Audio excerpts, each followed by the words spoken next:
Sensation and perception go hand in hand. They work together. Sensation is also known as bottom-up processing. Sensation refers to any sensory input, so everything you see, hear, taste, touch, and smell. Those sensory impulses are then sent to the brain for interpretation. Your interpretation of that sensory input is known as your perception. This is referred to as top-down processing. For example, let's say you're riding down the road and you hear a song. That's a sensation. Those sensory impulses are traveling from your ear up to the brain to be processed, and you interpret the song. You think, oh, I really like that song. So neurons from the brain will come back out, make your hand motor or move to turn up the volume. Or if you dislike it, turn to a new station. That would be your perception, your interpretation of the sensation that you received. Whenever we sense something, we tend to take in the big picture. This is a defense mechanism. When you first look at this picture, you notice the two horses, a man, in a forest scene. But after you start to focus a little bit longer, you start to perceive some other images. You break down the details, and you start to notice different faces in this picture. Your sensation and your perception, again, are together. We experience many sensations at a given time, and we often think that we can multitask. However, we cannot. We can only consciously experience one thing at a time. Therefore, you should never text and drive. When you're focused on the cell phone, immediately your focus shifts away from what is going on out on the road in front of you. If you've ever had a conversation with somebody and you receive a text, try to answer the person or listen to the person talking to you while you are writing a text. It's almost impossible. Either you have to ignore the person who's talking to you and send out the text, or you're listening to the person talking to you and you start to write in words that that person is saying and send some random text as a result of that.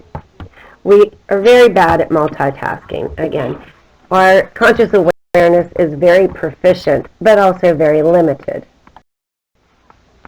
To test your conscious awareness, I would like you to play the following video.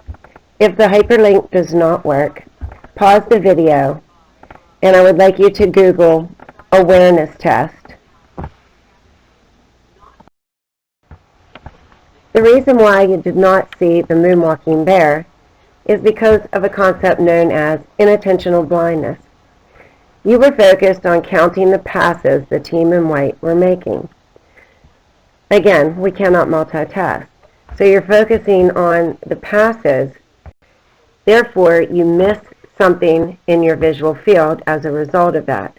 We make terrible witnesses to a crime because we can only focus on one detail at a time. One form of inattentional blindness is known as change blindness. When looking at change blindness, they conduct what's known as the door study. So if you look at the pictures below, on the left you'll see a man holding a piece of paper. That is a map. He is an actor and part of the research team. He walks up to random strangers in a park and asks them for directions. Clearly, the strangers are looking directly at them as they're trying to explain. While they're having their conversation, two people bring a door between the two gentlemen talking. When they bring the door through, the man with the map leaves behind the door and another man takes his place. And 2 out of 3 participants that were involved in the study do not realize that they are now speaking to a different person.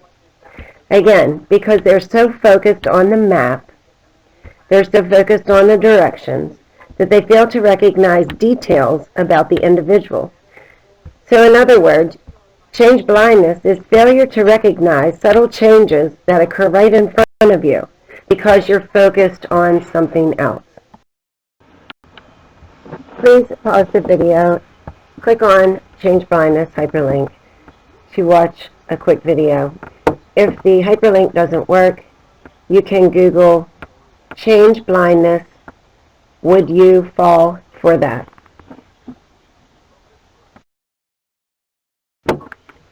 Inattentional blindness and change blindness refer to vision. However, the similar concept applies to hearing. We can only hear one voice among many. So if we're in a crowded room, like at a big party, we can only hear one voice. But our focus is always shifting. So let's say we're having a conversation with the person beside us, but then you hear somebody nearby mention your name or something that interests you.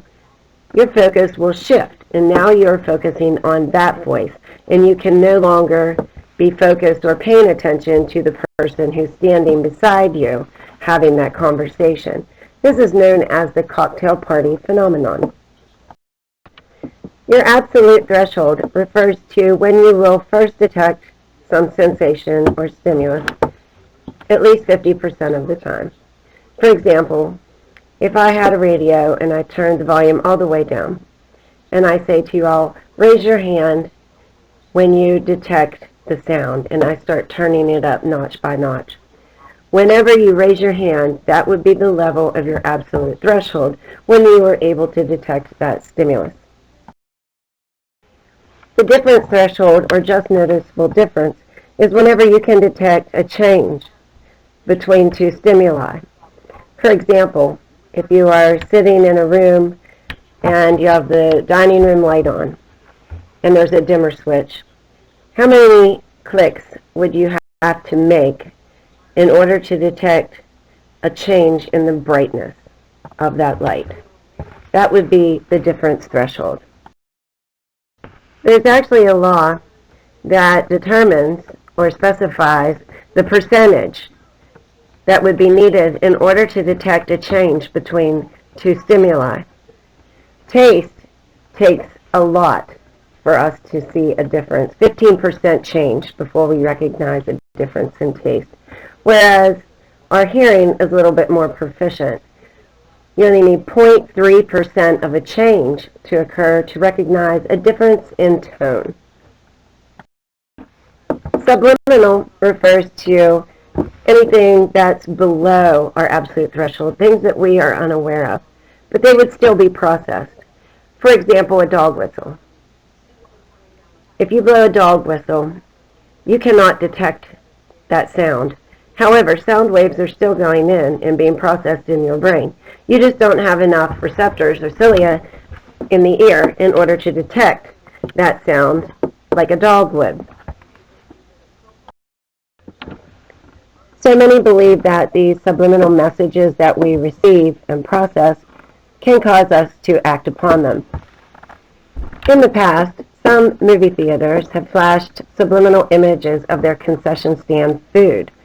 So they're being flashed too fast for you to process and be cognitively aware of what you've seen. However, the thought is those images are still going in and being processed, and they will make you want to get up and go out to the concession stand and buy their food. A lot of bands have also put subliminal messages in their records. So if you're listening to them, you're not able to be cognitively aware of those subliminal or hidden messages that are on the record or on the song. However, you could play them backwards, which was called backmasking, and you could hear these hidden messages.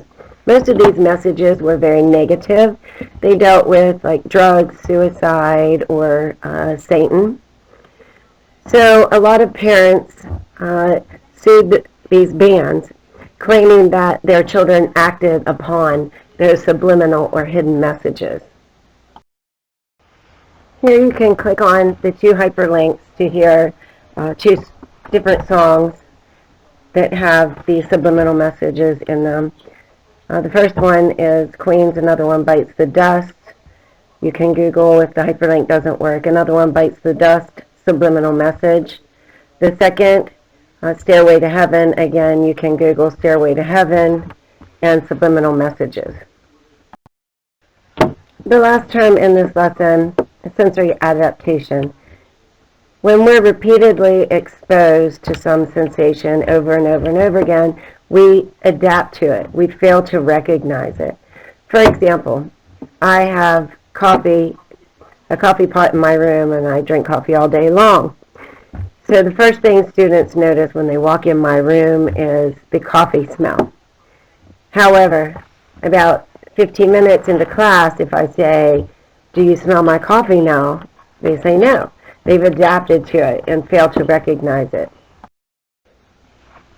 As a result of those lawsuits, there was a lot of research that went into subliminal messages and their effect on us.